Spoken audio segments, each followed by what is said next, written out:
सभी भक्तों को श्री शिवाय नमस्तुभ्यम हर हर महादेव। 28 अगस्त प्रदोष के दिन केवल और केवल सावन की प्रदोष का ही उपाय है ये। यदि सावन की प्रदोष निकल गई उसके बाद आप ये उपाय नहीं कर सकते, जो पहले नंबर का उपाय है। यदि धन की कमी हो रही है, कर्जा बढ़ता ही जा रहा है, आपकी कोई मनोकामना है, उसके लिए आपको एक धतूरा प्रदोष के दिन समर्पित करना है भगवान शंकर के शिवलिंग पर। समर्पित करते समय जो धतूरे की डंडी है, यानी कि जो धतूरा आप समर्पित करोगे उसकी डंडी आपके विपरीत में रखना। जैसे बेलपत्र का बताया जाता है कि बेलपत्र की डंडी विपरीत में रखनी होती है, उसी प्रकार सावन की प्रदोष के दिन यदि धतूरा समर्पित करते हो तो उसकी डंडी आपको विपरीत में रखनी है।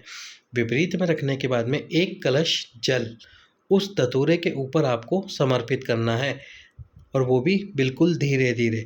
जब समर्पित करोगे जल तो आपको नाम लेना है हाटकेश्वर महादेव।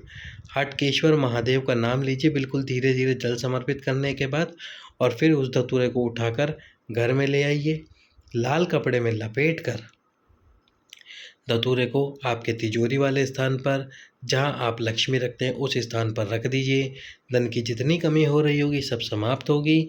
साथ ही साथ में यदि कर्ज बढ़ रहा है वह भी समाप्त होगा। घर में खुशियां आना प्रारंभ होगी।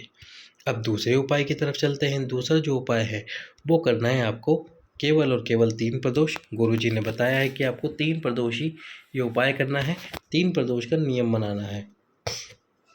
तो सबसे पहला जो उपाय करेंगे, यानी पहली प्रदोष पर जो आप उपाय करेंगे, तो उसमें आपको 3 वस्तुओं की जरूरत पड़ने वाली है। सबसे पहले नंबर पर है बेलपत्र, दूसरे नंबर पर है शमी पत्र, तीसरे नंबर पर है कनेर का पुष्प।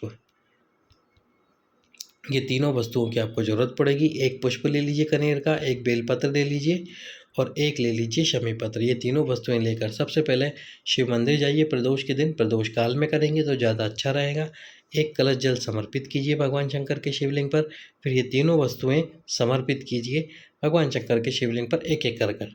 पर एक बात का ध्यान रखें, जब कनेर का पुष्प समर्पित करें तो फूल वाला भाग आपके विपरीत में रखें। केवल 3 प्रदोष आप ये उपाय करेंगे, आपकी झोली महादेव खुशियों से भर देंगे। 3 प्रदोष उपाय कीजिए, और जब आपको लगे कि हाँ ये उपाय सफल हो गया है तो उपाय बंद ना करें, उपाय आगे कंटिन्यू करते ही रहें। अब गुरुजी ने प्रदोष का ही एक नियम बताया है, जो कि 12 महीने की 24 प्रदोष पर आपको करना होता है।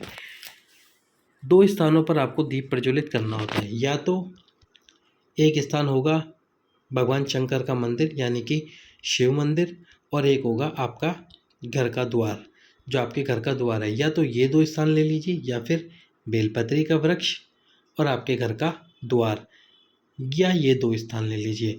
प्रत्येक प्रदोष पर एक दीप शंकर जी के मंदिर में लंबी बाती का और एक दीप आपके घर की चौखट पर प्रज्वलित करना प्रारंभ कर दीजिए, या फिर एक दीप बेलपत्री के पेड़ के नीचे और एक आपके घर की चौखट पर।